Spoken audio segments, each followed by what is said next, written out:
He was supposed to testify, and then now this, so Yeah. what exactly happened? Just an amazing fall from grace, and so many people wondering where their money is. Floyd Mayweather's broke. You know, that's what a lot of people don't realize. He gets these big checks and doesn't pay the taxes on it. It's not all about the money. Well, your kids can't eat legacy. They can eat off the currency. Shocking footage has emerged showing Floyd Mayweather in a state of visible distress following a sudden bankruptcy declaration. "Kids can't eat legacy, they can eat currency," he states, making his belief in building generational wealth crystal clear. The champion, long associated with an extravagant and flashy lifestyle, now finds himself facing serious questions about the state of his finances and what his long-term future actually looks like. It's not all about the money. Well, your kids can't eat legacy. They can eat off the currency. I believe in building generational wealth. That's what's important to me. Generational wealth. My kids will be great because I will push them to be great. Not in boxing, just in business. Whatever they want to do, I will always push them to be great. Floyd Mayweather claims that the moment he reveals his next move, it is the people closest to him who are first to call him broke. He makes it clear that his exhibition fights are not a sign of desperation but rather a calculated business strategy, yet those around him twist the narrative to make it look like he is struggling. In Floyd's own words, the hate always seems to find him right when things are going his way. But soon as someone black, when my career is over as far as me in a combat sport, as far as boxing, whatever, if I'm promoting on social media or I'm doing exhibition, it's like, oh man, he's broke. No, it's not a crime for them to make money. They don't say nothing about the guys that's 80 and 90 that's still making hundreds of millions and billions, but as soon as somebody black does it, your people, your own people say, oh, he's broke. Listen, I'm not here to talk about no one else's pockets because I got to where I got to focusing on Floyd Mayweather. That's how I got to becoming 50-0. Because my thing was always, I didn't care what nobody else was doing. I had to focus on me and my family. Jake Paul made a bold and direct claim that Floyd Mayweather is flat out broke, adding that most people simply have not come to that realization yet. He argued that Floyd's flashy and extravagant public image is nothing more than a smokescreen, and that behind closed doors the money is nowhere near what it used to be. According to Jake, the truth is slowly but surely beginning to catch up with him. Jake, now, did Logan ever get paid with the situation with Floyd Mayweather? Nah, not yet. Floyd Mayweather's broke. You know, that's what a lot of people don't realize. He gets these big checks and doesn't pay the taxes on it. And then the IRS comes hunting him down later. He owes a lot of people I know money. And Logan's deep down on that list, so I don't know if Logan's ever going to get paid. Logan Paul has revealed that investors connected to his exhibition bout against Floyd Mayweather never received the payments they were promised. According to Paul, these investors waited patiently, but Mayweather failed to follow through on his financial commitments, ultimately pushing them to take legal action against him. The incident has sparked serious questions about Mayweather's ability to honor contractual obligations and manage his business responsibly. On his investment, and sure enough, he didn't get his initial investment back. He's strung along. He gets like $100K here and there, strung along, not getting paid. Beyond the issue of unpaid investors, Logan Paul has also openly challenged Floyd Mayweather's financial integrity. He pointed out that the man known as Money Mayweather reportedly owes significant sums to multiple parties, including sellers based in Dubai. Paul's comments paint a picture of financial troubles that run far deeper than most people previously assumed. Adding to his frustration, Paul claims that despite the exhibition delivering strong revenue, Mayweather has continued to delay his payment, raising further concerns about his business conduct. Floyd Mayweather has made over $1 billion throughout his entire career, but now he's being accused of being broke. This accusation comes from Logan Paul, who fought Floyd Mayweather 1 year ago, which was one of the biggest fights in all of history, selling over 1 million pay-per-view buys. But Floyd Mayweather was paid the majority of the money when it was reported he made $100 million off the fight. For Logan Paul, who handled all the marketing, it's not the same where he hasn't been paid one penny. That was because every single dollar made went through Floyd Mayweather's company. Logan Paul said despite them having a contract, he's owed $5 million by Floyd Mayweather that he's just not paying him. And Logan Paul, along with his brother Jake Paul, have bashed Floyd Mayweather, accusing him of being broke. Which Floyd Mayweather is undeniably a pretty bad guy, where he went to jail for 2 months for domestic battery. Floyd Mayweather has been accused of domestic abuse by over half a dozen women, including his ex-wife, and was confirmed in court by his son when he was just 10 years old. But Floyd Mayweather took offense to being called broke and said he makes $300 million a month, which is a complete joke because it would mean he has more cash coming in than Bill Gates. And Logan Paul said if Mayweather doesn't pay soon, he's taking him to court. But who knows, maybe Mayweather's money is just a show. Floyd Mayweather reportedly owes the Internal Revenue Service close to $22 million in unpaid taxes. This considerable debt has fueled growing speculation about the true state of his finances and sparked wider conversations about how he managed the enormous earnings accumulated throughout his boxing career. Damn, Floyd Mayweather, Money Mayweather. What, they got you up under the gun again on $25 million in taxes?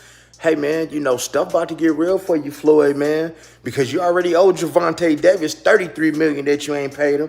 Do anybody find this strange that your boy Floyd is on all the IRS money, on Dubai money, on Gervonta Davis money, but yet we have all this stuff, all that flash that y'all see, but y'all realize, man, he get a lot of that stuff free. Now, guys, I'm not hating because that is my favorite boxer, man. And like I said, I'm born and raised in Las Vegas, and I love his grind. He's a hell of a fighter, but man, hey, man, let the chips fall where they may, man. Everybody can get it on my channel. I'm just putting out that news, man, like the feds is putting it out there, because the feds is all in that, man, business right there, man. How you on all these millions? But man, stay tuned for that next video. Facing mounting criticism over his exhibition fights, Floyd Mayweather has pushed back by arguing that these bouts give him a platform to display his craft to a whole new generation of fans.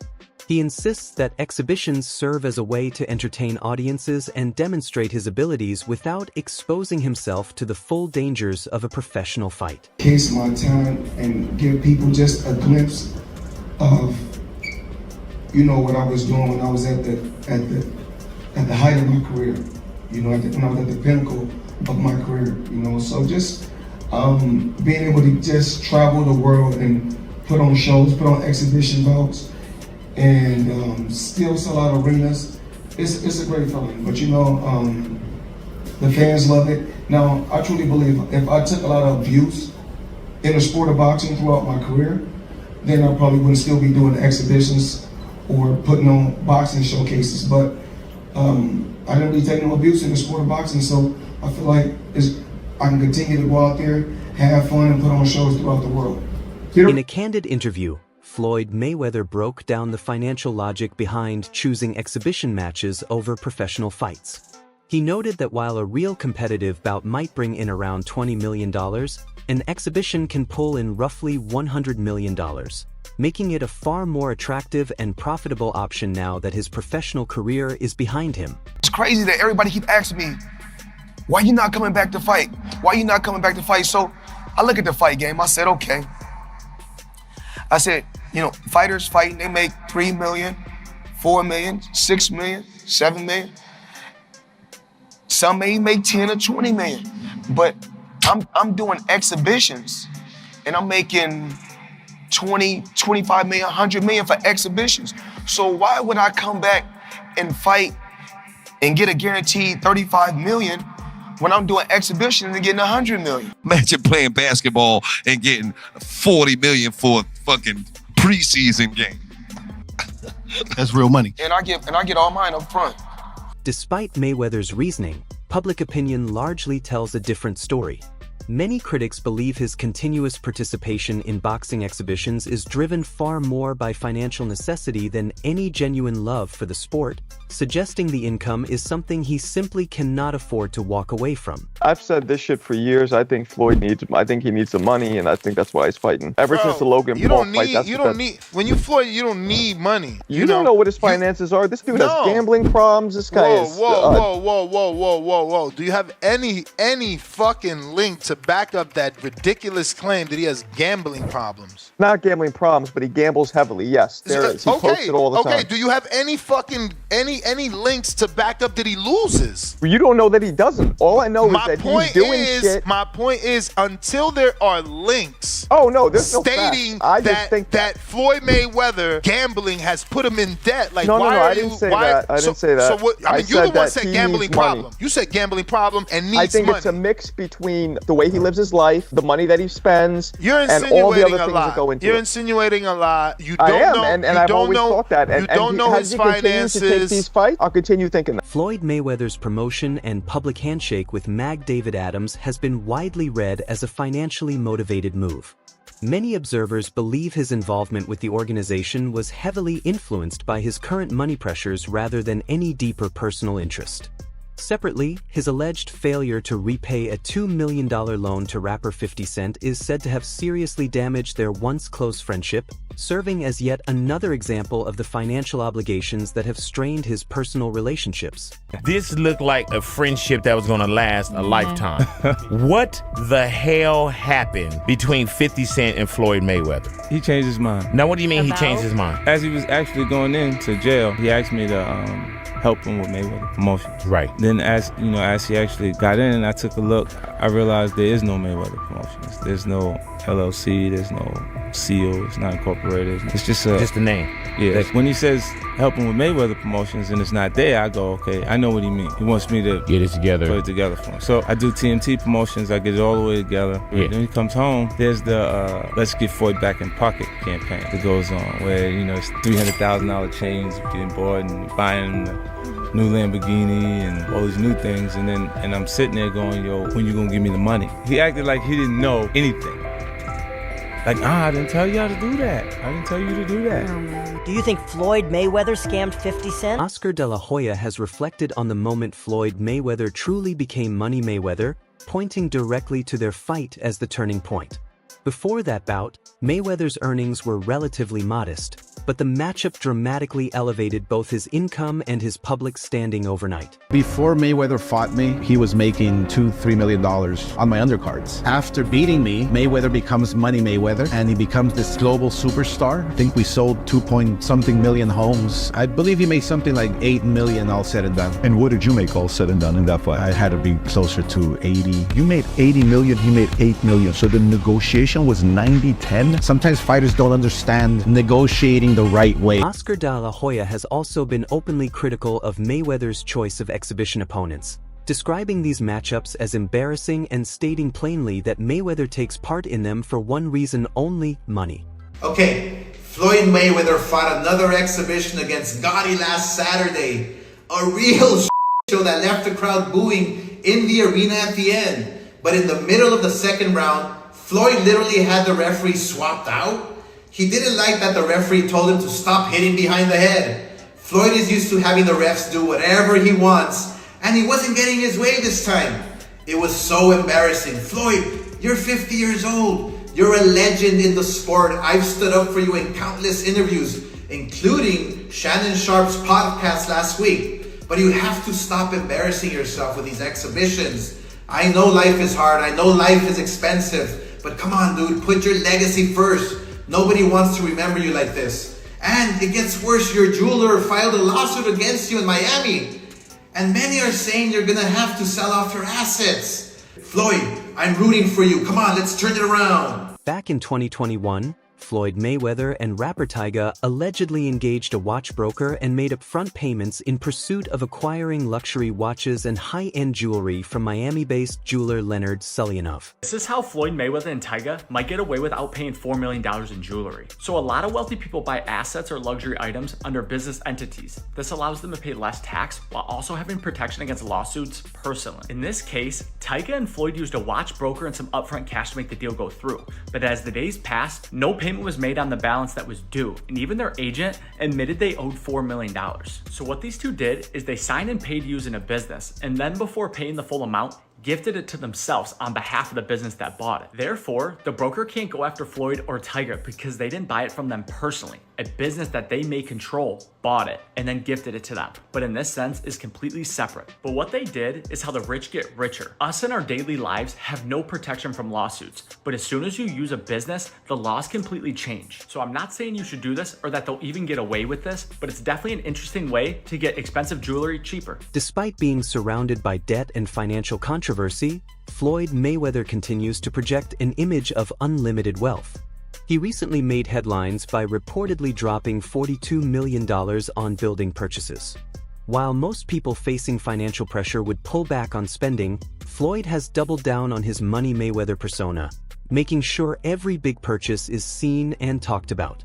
The building deal quickly spread across media platforms, reinforcing the image of a man who refuses to let go of the extravagant lifestyle that built his legend, no matter what his bank account may actually say. What's the point of buying 62 buildings?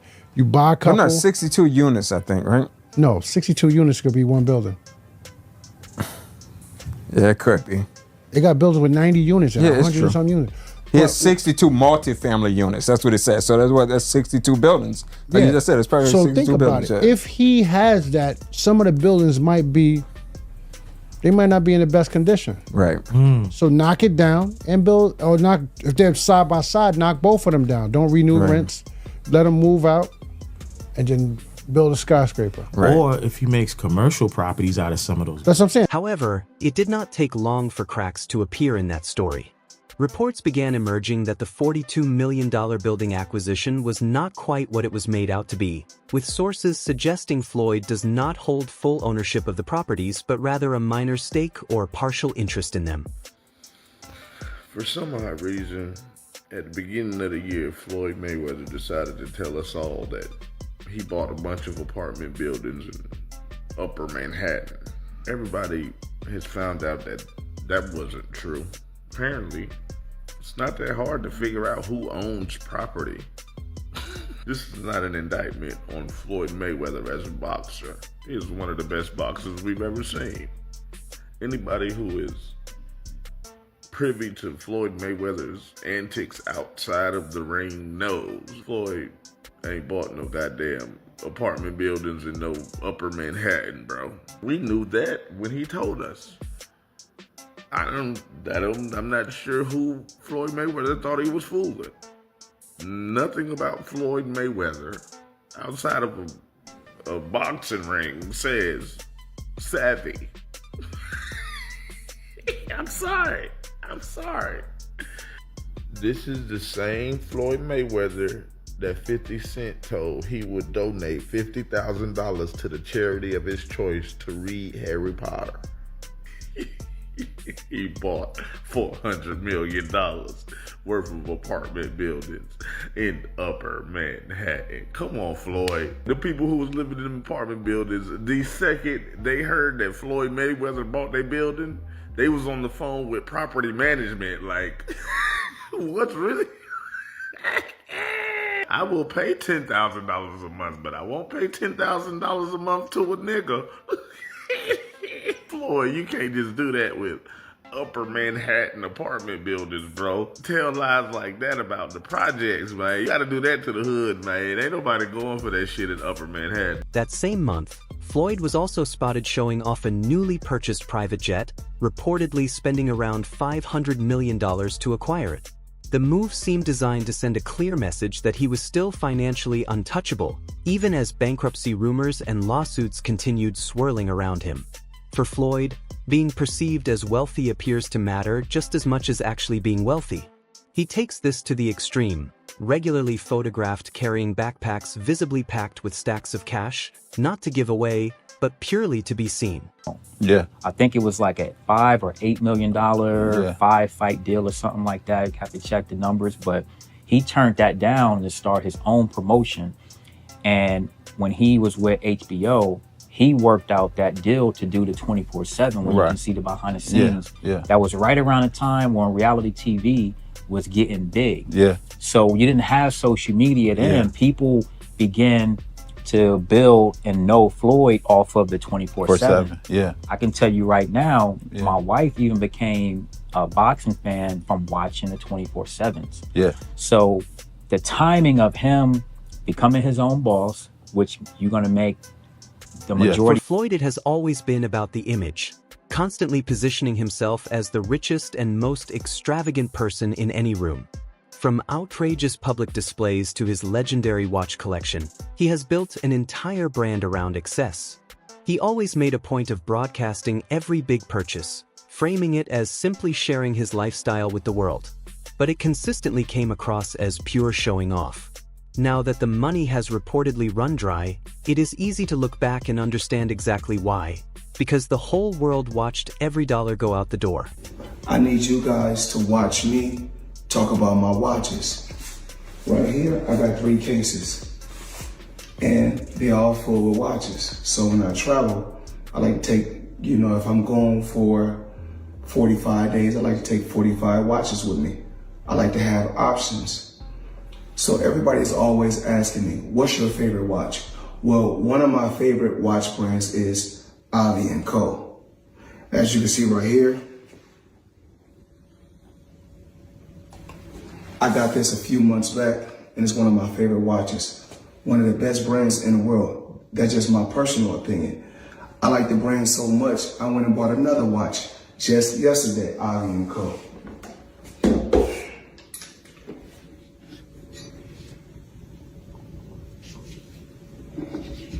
As you can see, Avi & Co.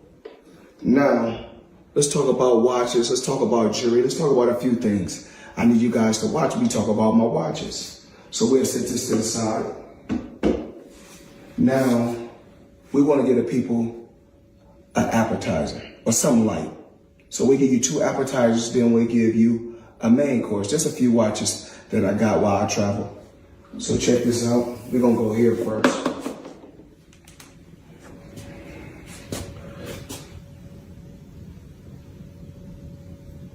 And of course, the company is Avi & Co.